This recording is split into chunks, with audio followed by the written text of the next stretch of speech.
Have you ever heard of that saying, if it's the end of the world, I would like to go through it with my brother?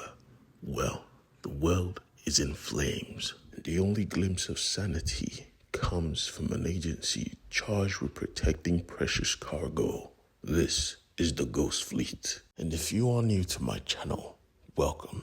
Please don't forget to hit the subscribe button and the notification button because I drop a video literally every day. Don't miss out on the fun. Now, let us begin, because our story kind of begins in a war for a country currently known as America.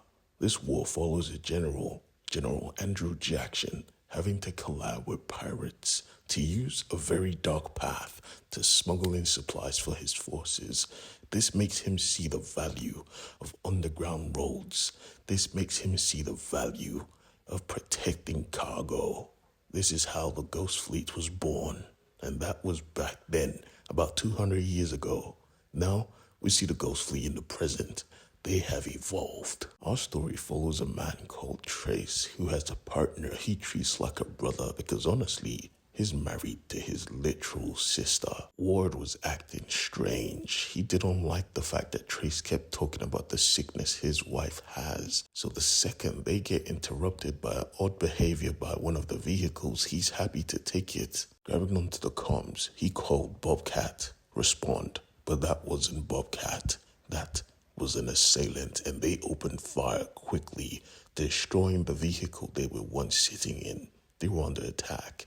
They're used to it, honestly. They kept their cool because they knew what to do. The only truly protected vehicle in this whole fleet was the truck. It could withstand a literal nuke. So they got in and they took off. Trace was at the wheel and he was fearless. He knew the capabilities of this vehicle. So when he saw someone pulling up with the rocket launcher, he said, yeah, mine's bigger. And he plowed through that gentleman, making him mince meat, bro. Yep, Trace was a badass and everyone knew it. Right now, we learned that Ward was also a badass because when the second vehicle pulled up to the side, trying to commandeer the vehicle, he unleashed a shotgun, taking care of the driver and his passenger. They were good. They were very good. The only problem was the driver was not very good. They tried to tell him to get down, but nah, he was too obvious. He lost his brains real quick. These people had a sniper, and this sniper was very good himself. After he took the shot, he called his boss and said it's done, walking away, and we realized that this brother was missing a finger. He was so good, in fact, he knew he didn't have to drop Trace or his partner. He just had to get the driver. The ensuing confusion will cause them to crash, and they did. They crashed hard. Worst of all, they were surrounded. They were about to lose the truck when suddenly the contents of the truck gets released and we see it was death. A literal wave of pure death washed over everyone outside the vehicle, killing every single person in sight with a plague, with a virus. Stuck in the cockpit, they were somehow protected from the wave of death, and when they woke up and stepped out, they saw it. It was pure carnage. It was pure death. And then Ward made a choice that would change his life forever. Fuck it. He knew he was never supposed to look at the package, but this time he was just way too curious. What the hell were we carrying that brought this much death in one day? Jesus Christ, I have to see it. His partner called out to him, but he was already far gone. He was too focused on the contents of the truck. He didn't notice the lights pulled up. They were not alone. Or rather, they wouldn't be alone for long.